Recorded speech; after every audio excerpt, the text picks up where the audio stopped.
నిన్న ప్రధాని నరేంద్ర మోదీ హైదరాబాద్లో ఏపీ డిప్యూటీ సీఎం పవన్ కళ్యాణ్ని, ఏపీ సీఎం చంద్రబాబుని కలవటం జరిగింది. ఇద్దరి ఇళ్లకు వెళ్ళి మాట్లాడటం జరిగింది. అయితే దీని వెనుకున్నటువంటి అసలు ఉద్దేశాలు ఏమై ఉండొచ్చు అనేటువంటి చర్చ అయితే ఒకటి నడుస్తుంది. అయితే దీని గురించి మనం బ్రీఫ్గా మాట్లాడుకుందాం. లెంగ్దీగా మాట్లాడుకోవాలంటే చాలా కథ ఉంటుంది. ఎందుకని, ఏంటి అనేటువంటి అంశాల్లోకి వెళ్తే మనం ఒకసారి కొద్దిగా వెనక్కి వెళ్ళాలి. ఒక 10 ఏళ్ళు వెనక్కి వెళ్తే మనకి సిచ్యువేషన్స్ ఏంటనే అర్థమైపోతాయి. నిన్న వెళ్ళటానికి 10 ఏళ్ళు వెనక్కి సంబంధం ఏంటి అంటే, మొట్టమొదటిసారిగా మోదీ అధికారాన్ని చేపట్టింది 2014. 2014లో బీజేపీ గవర్నమెంట్ ఎలా ఫామ్ చేసింది అంటే, సింగిల్ లార్జెస్ట్ పార్టీగా గవర్నమెంట్ని ఫామ్ చేసింది. అంటే ఎవరితోటి కలవకుండా సంకీర్ణ ప్రభుత్వం. సో ఇక ఆ సమయంలో ఎవరితోటి అవసరం లేకపోయింది. మిత్రపక్షాలుగా టీడీపీతో పాటు నార్త్ ఇండియాలో కొన్ని పార్టీలు ఉన్నప్పటికీ కూడా వాటి సహకారం బీజేపీకి అవసరం అలా. ఇక 2019 చూసుకుంటే 2014 కంటే కూడా 2019లో ఎక్కువ సీట్లు వచ్చినాయి. దీంతో ఎటువంటి మెసేజ్ వెళ్ళిందంటే, ఇక భారత రాజకీయాల్లో సంకీర్ణ ప్రభుత్వాలను దాదాపుగా చూడము అనేటువంటి పరిస్థితి తయారైంది. దానికి ఎందుకు ఇది అంటే బెస్ట్ ఎగ్జాంపుల్ 2024 ఎన్నికల సమయానికి బీజేపీ వ్యవహరించినటువంటి తీరు. 2024 ఎన్నికల్లో దాదాపు మాకు 400 సీట్లు వస్తాయి అని చెప్పుకున్నటువంటి పరిస్థితి. కానీ సీన్ కట్ చేస్తే 2024 ఎన్నికలకి మొత్తం రివర్స్ అయింది. సింగిల్ లార్జెస్ట్ కాస్త మిత్రపక్షాల సపోర్ట్ తోటి ప్రభుత్వాన్ని ఏర్పరచాల్సినటువంటి పరిస్థితి రావటం. అటు జేడీయూ కానీ ఇటు టీడీపీ కానీ ఈరోజు బీజేపీని నిలబెడుతున్నాయి. గతంలో 2014 నుంచి 18 వరకు కలిసి ఉండి 2018లో తూచి నేను మీతో ఉండను అని చెప్పి వెనక్కి వచ్చేసినటువంటి చంద్రబాబు పరిస్థితి గనక ఒకసారి గమనించినట్లయితే, సేమ్ సిచ్యువేషన్ ఇప్పుడు గనక చంద్రబాబు స్టెప్ తీసుకుంటే, బీజేపీ నుంచి నేను ఉండను, ఎన్డీఏ కూటమిలో నుంచి నేను బయటకు వచ్చేస్తున్నా అని చెప్పి టీడీపీ బయటకు వచ్చేస్తే మోదీ గవర్నమెంట్ మైనారిటీలో పడే అవకాశం ఉంటుంది. అటు జేడీయూ ఉన్నంత వరకు కొంతవరకు నిలబడొచ్చు, కానీ ఇమీడియట్ ఎఫెక్ట్ రాకపోవచ్చు. కానీ బట్ మోదీ అయితే కొన్ని ప్రాబ్లమ్స్ ఫేస్ చేయాల్సి వస్తుంది. లోక్సభలో బల నిరూపణ అని, XYZ అని సమ్ ఇష్యూస్ అయితే నడుస్తాయి.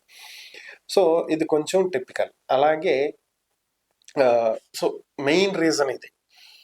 ఈ రీజన్ తోటే బీజేపీ ఎలా వ్యవహరిస్తుంది అంటే, మా ఎన్డీఏలో ఉండేటువంటి మిత్రపక్షాలకి మేము చాలా విలువిస్తున్నాము, వారిని ఎంతో బాగా మేము గౌరవిస్తున్నాము, చూసుకుంటున్నాము అనేటువంటి చెప్పే ప్రయత్నమే మోదీ నిన్న పవన్ కళ్యాణ్ని కలవటం కానీ చంద్రబాబుని కలవటం కానీ. ఏంటంటే ఇది ఒక పెద్ద మాస్టర్ ప్లాన్.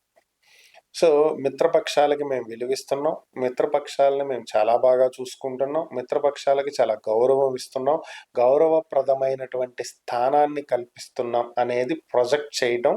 రేపు వాళ్ళు బయటకి వెళ్ళిపోకుండా, వెళ్ళినా నోటికొచ్చినట్టు మాట్లాడకుండా, దాదాపు వెళ్ళే పరిస్థితే రాకుండా, ఇది ముందర కాళ్ళకు బంధాలంటారు చూడ, దాదాపు అలాంటిది సెంటిమెంటల్గా వాళ్ళని లాక్ చేయటం. సో ఇది ఒక ఎత్తు అయితే, ఇక రెండవది జిహెచ్ఎంసి ఎన్నికలు రాబోతున్నాయి. ఈ జిహెచ్ఎంసి ఎన్నికల్లో బీజేపీ చక్రం తిప్పాలనుకుంటుంది. సో దాంట్లో భాగమే ఈ మోదీ ఈ పర్యటన. అంతకు మించి వేరే ఏం లేదు. ఎందుకు మోదీ వచ్చినంత మాత్రాన ఏమైపోయింది అంటే, మోదీ వచ్చి ఎవరిని కలిశాడు?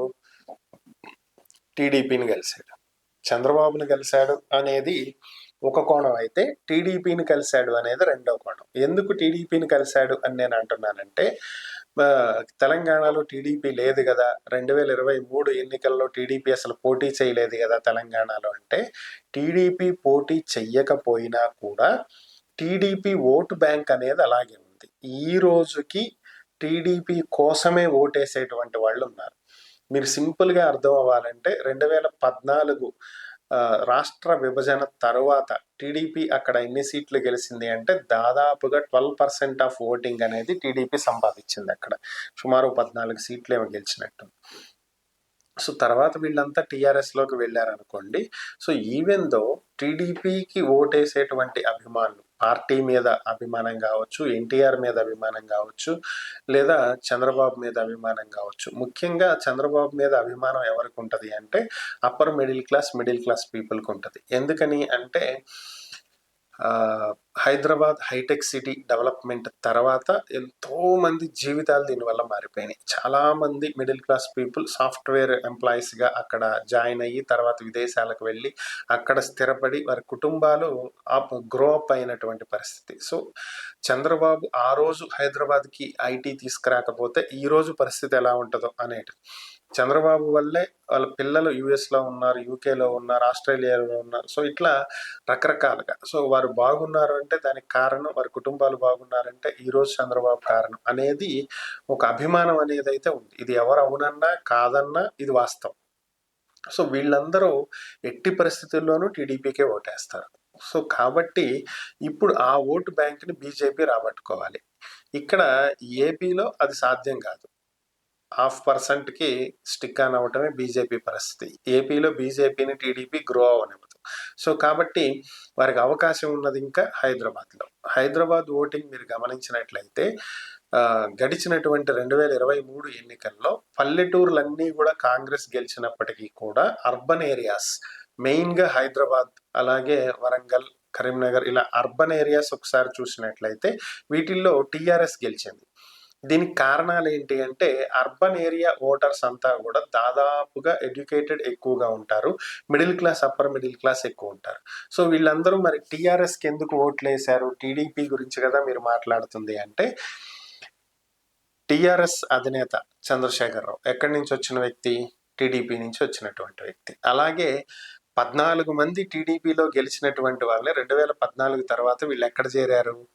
టీఆర్ఎస్లో చేరారు. ఇప్పుడు ఒకళ్ళిద్దరు కాంగ్రెస్లో ఉండుండొచ్చు కానీ బట్ దాదాపుగా అంతా కూడా టీఆర్ఎస్లో చేరినటువంటి వాళ్ళే. కాబట్టి వీళ్ళందరికీ వీళ్ళు టీడీపీకి చెందినటువంటి వాళ్ళు అనే ట్యాగ్ అలాగే ఉంటుంది. వాళ్ళు టీఆర్ఎస్లో చేరిన, కాంగ్రెస్లో చేరిన, బీజేపీలో చేరిన ఆ ట్యాగ్ పోదు. దానికి బెస్ట్ ఎగ్జాంపుల్ రేవంత్ రెడ్డి. ఈరోజు రేవంత్ రెడ్డి కాంగ్రెస్లో చేరి తెలంగాణకి సీఎం స్థానంలో ఉన్నా కూడా ఈ రోజుకి రేవంత్ రెడ్డిని ఏమని మాట్లాడతారు? చంద్రబాబు నాయుడు శిష్యుడు, టీడీపీ నుంచి వచ్చిన వ్యక్తి అనే మాట్లాడతారు తప్ప కాంగ్రెస్ నేత అని అంటారా? అనరు.